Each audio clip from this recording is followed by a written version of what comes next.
The night was brisk, carrying the faint scent of jasmine from the garden. You sat on the stone bench, hugging your keys, lost in thoughts, brooding again.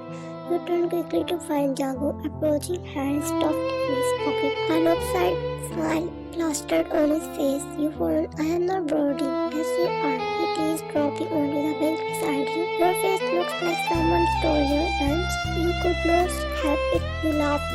"You are ridiculous." Maybe he shrugged, "But at least I made you laugh." Silence fell for a beat, comfortable this time. The crickets filled the space between your breaths. Then Jungkook tilted his head back, staring at the stars. "Do you ever think about what life could have been?" he asked softly. "If we were not tied to all this Mafia blood loyalty stuff?" He blinked, stared at his seriousness. "Sometimes you admit, but it feels impossible, like dreaming about the sky when you were never left the ground." Jungkook's jaw tightened. "My father raised me for this life comes before twice, loyalty before love. Do you know how old I was when I first pulled a trigger?" You shook your head. 13. His voice was flat, but his eyes burned. "And the worst parts, I did not even cry. I thought I was proud. You just ate without thinking." You reached out your hands, brushing his. "That's not who you are anymore." For a moment, Jungkook just stared at your hand on his elbow. Reluctantly, he smiled. "Careful, Ryan. If you are too kind, I might start thinking you are mine." Your cheeks warmed, and you pull your hand back quickly. "Don't joke like that." Who says I am joking?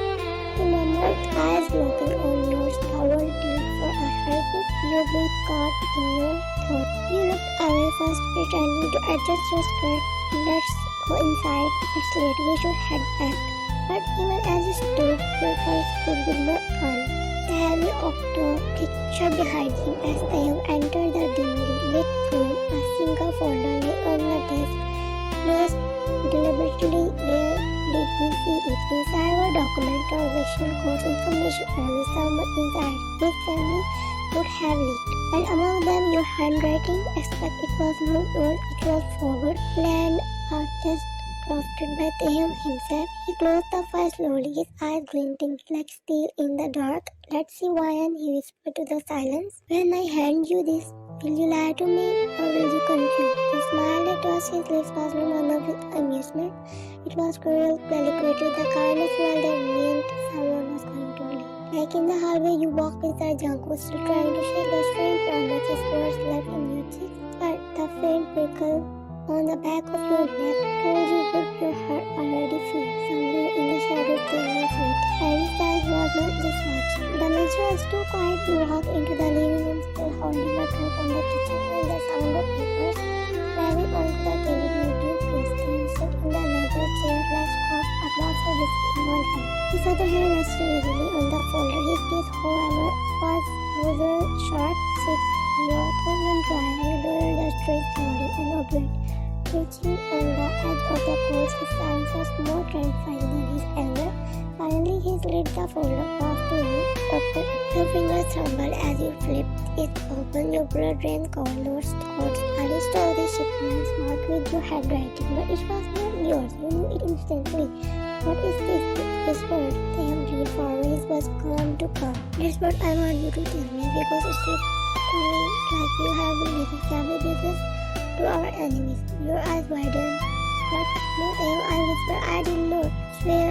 He laughed, literally standing abruptly. "You think you were saying anything when answering at proof?" Tears stung your eyes, but you refused to blink. "It's not my writing. You have to believe me." He towered over his closed his hand, gripping the armrest on either side of your body, caging you in. His breath was hot against your face, heavy with the whiskey and rage. "You want me to believe you?" His tone gripped venom. "Then prove it. Prove you are not the liar these papers say you are." Because right now, Ryan, his eyes darkened. "I don't know if you are my wife or enemy. The what crushed you every bit felt like knives in your chest." "Then please." He slammed his palm against the table beside you, making you feel. "No more begging, no more please. I will give you one chance, Ryan, one." He leaned so close his lips nearly brushed your ear. "Fail me and you would not live long enough to regret it."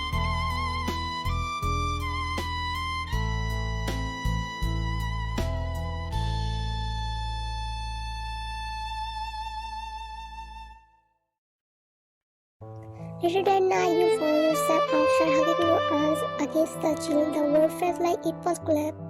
The weight of last accusation crushing your chest. Hey, you turned straight to see Jungkook leaning against the railing, his expression softer than you did see in the weeks. He studied your face. You have been crying again.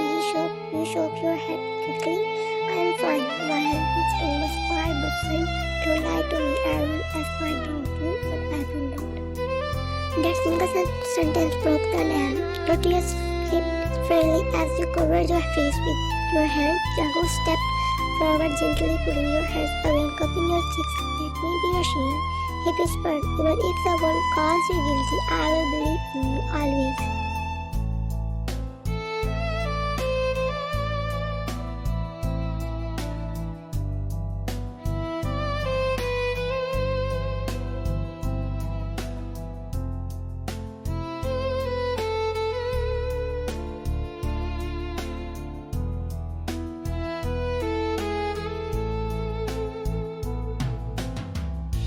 The folder never left your mind. Every time you closed your eyes, you saw the folder. Notice your fake handwriting staring back at you like a ghost. If you did not prove yourself, they would not just doubt you, he would destroy you. That night, after everyone had gone to sleep, you slipped quietly into the study room. The shelves were high behind his eyes, and the costume outside was never supposed to touch your heart rate as you pulled out drawer after drawer, scanning through the documents. Every sound, the creak of the floorboards, the hum of the lights felt like a warning. Looking for something, you jumped in through. Jungkook leaned casually against the doorframe, hands in his pocket. His voice was quiet, light, but his eyes were sharp. Don't scare me like that, you whispered harshly. He stepped inside, closing the door behind him. Relax, I am not here to stop you, I am here to help. You shook your head. No, I know if Taehyung finds out. He already suspects you. Jungkook's voice was firm, cutting through your fear, but he does not have the truth. If you keep running the line, you will end up calling. Lord, let me watch your back. For a moment you stared at him, torn between fear and the trust. Finally you nodded, but fine, but we have to be careful.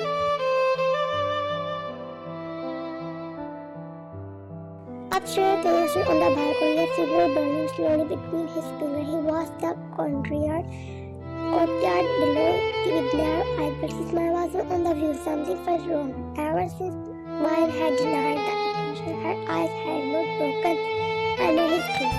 She had not played like a lion. She stood there shaking yes, but determined that unsettled him more than hers was the trial. She is hiding something, he muttered to himself. His grip on the railing tightened, but if he was, he would grip the truth out of her no matter the cost.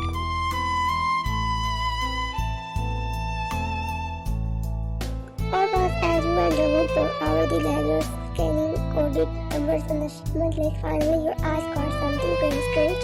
A shipment sign under your name, dated a month before you had even entered the mansion. This could be it. Jungkook leaned over your shoulder close enough that you could feel his weight against your chest. See, you are not crazy, someone framing you. You looked up at him, your heart hammering, not just from the discovery, but from how closely was the quiet intensity in his eyes and feelings of. He smiled faintly. You don't have to take me, just want me something violent. But if you get worse, don't face it alone. Let me stand beside you.